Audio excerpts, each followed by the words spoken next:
Hi guys, Stormbringer Magazine. My name is Reini and I'm here with the guys from Seventh Void. To my left, this is Johnny. Hi Johnny. Hello. And to my right, this is Kenny. Hey man. You're right now on a European tour together with Monster Magnet. Approximately a month is now over. How was the tour so far? Besides that, you had a lot of snow, you had low temperatures, and as far as I know, you get robbed too. The shows have been great. Crowds have been great. You know, every show has probably made like 15, 20 hardcore typo fans in the audience that know who we are. The rest of them have no idea, you know, who the band is. But usually by the end of the night, everyone's moving up front and they're into it and we win them over, you know. But like conditions-wise, yeah, it's been kind of rough. I mean, we're in a van, 6 weeks. We got robbed in Malmo. Van got broken into. All my clothes, my suitcase got stolen. I've been wearing this shirt for like 2 weeks. Yes. You know, so it's been kind of rough. We played Florence last night, and had to get right in the van. Took like 10 hours to get here. So, get a little tired, a little worn down. But it's both. Yes. Yeah. You're promoting your actual album now on Napalm Records here in Europe. What brings me to the question that Napalm spreads in their promo sheet that Seventh Void rised from the ashes of Typo Negative, because it's completely wrong in my opinion, because you brought out the... Is that what they're saying? Yeah, because you brought the band out in 2003. So how annoying is this for you that they bring you out like a new band and you are under together since 7 years? Well, this record's been released in the States, April of 2009. So it's not accurate to say like, from the ashes. I think, now, with Typo Negative, not being around anymore, we certainly have a lot more time and energy to put into Seventh Void as, compared to if, like, we're going to be working on a new Typo record and, touring with that and stuff. But, no, it's not accurate at all. That's, no, this was something that was started initially to fill in the gaps when Typo Negative wasn't doing anything. We wanted to do something like, still be creative and, still play and, do stuff like that. Because over the years, Typo Negative's work schedules have, the touring cycles got smaller. The time in between records was longer. I mean, it was like almost 4 years between Life Is Killing Me and Dead Again. We wanted to do something. So this is not, it's not out of the ashes. This has been worked on for years. Johnny said the record was released in the States last year on Winnie Paul's Big Win Records. Is it true, the story, that Winnie Paul and the Big Win Records was the only record label you talked with about releasing the album? Yeah, I mean, initially, we were just going to have him, we were asking him to mix it for us, him and Sterling Winfield. And we sent him a song.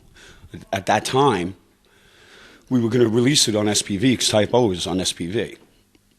So, Vinny liked the music so much, he was like, I want to put this out on my label. Let me put this out on my label. And so he only had distribution for North America.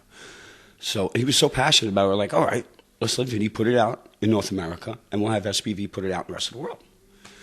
Well, the story went down. We had the release date come, and SPV went under. They disappeared, so we lost our European release, That's how it went down. Now you're on Napalm Records, a very strong Austrian connection, especially for us, because the record label is located about 200 kilometers from here. How did you get in contact with Napalm? Did Napalm find you, or did you find Napalm? It was really all part of somebody that used to work at SPV. It came out of the ashes of SPV. The ashes of SPV. Somebody that worked at SPV now worked at Napalm, and then she was trying to bring, she brought Monster Magnet over from SPV, and Typo had just signed a deal just a couple of days before Peter died. Really? Yeah, we were going to do the next Typo record on Napalm. Yeah, and then with that, they were interested in signing Seventh Void as well. And so then, even with that, we weren't even sure what was going to happen with that deal after Peter died. and then they reached out to us and said we still want to go ahead, with working with Seven Void, and that's pretty much where Now you're here. Yeah, now we're here. I wrote in my review about Heaven is Gone that Seventh Void sound like a doom and also sludge-influenced gangbang between Soundgarden and a little bit of Type O Negative, where the Seattle veterans are very dominating. Can you live with this comparison? Or is this just journalist bullshit? I don't think I have much of a choice. People are going to say what they say. I don't.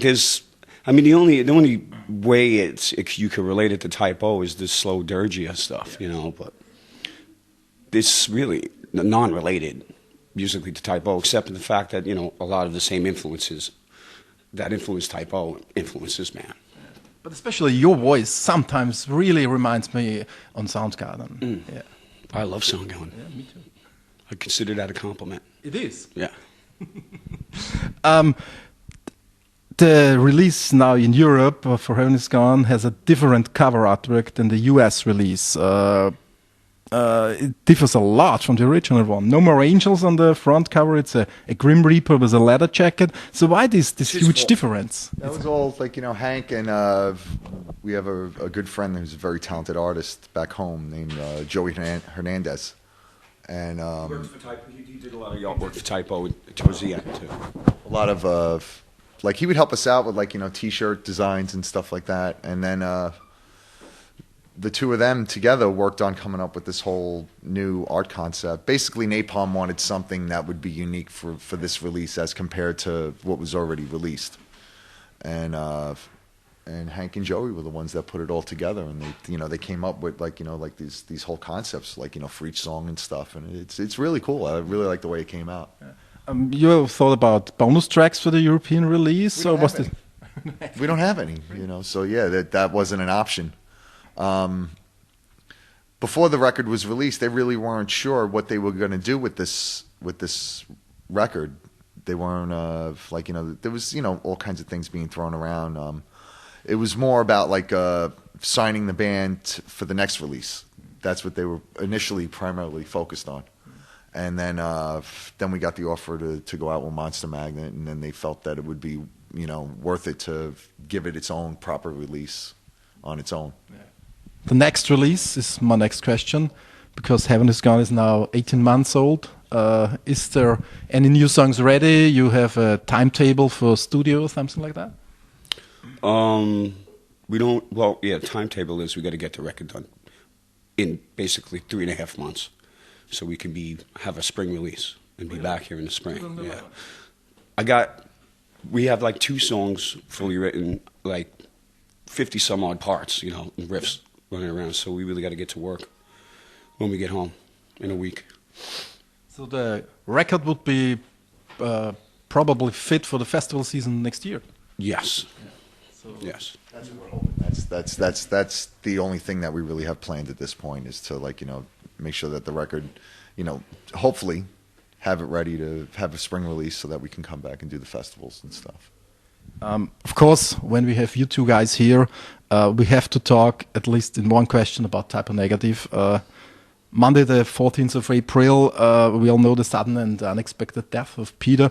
Now, 8 months later, is it already possible for you guys to see, besides all the sorrow moments where you spent with Peter that were funny, enjoyable, and pleasant? We talk about him every day because we're out here. We're playing the same rooms that we've played with Type O for years, So there's millions of things to remind us of him every day, and most of them are humorous. I mean, we're always laughing about, the crazy shit he did, and the way he was. And, from what I understand, some people think that when I joke about Peter now, that I don't care about him. I mean, I love Peter very deeply, So if I'm goofing on Peter, it's because if Peter was here, he'd be goofing on me, and that's how it is. That's how we were. We were all like that, Maybe he's sitting now somewhere in a cloud or somewhere else, and he's goofing about you guys, in the right? van. I think he's in the van.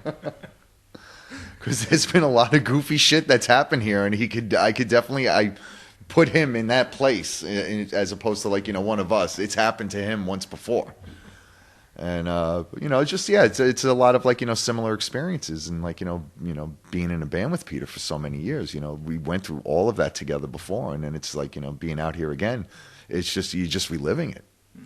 Some kids in, I think it was Switzerland, how they held up a huge Finland flag. Remember the Finland flag that Peter created? Yeah. And I almost busted out into tears on stage. Yeah. I miss him. He's a funny guy, period. You know, so most of the memories are funny.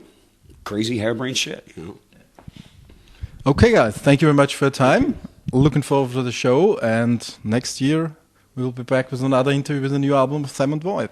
Thank you.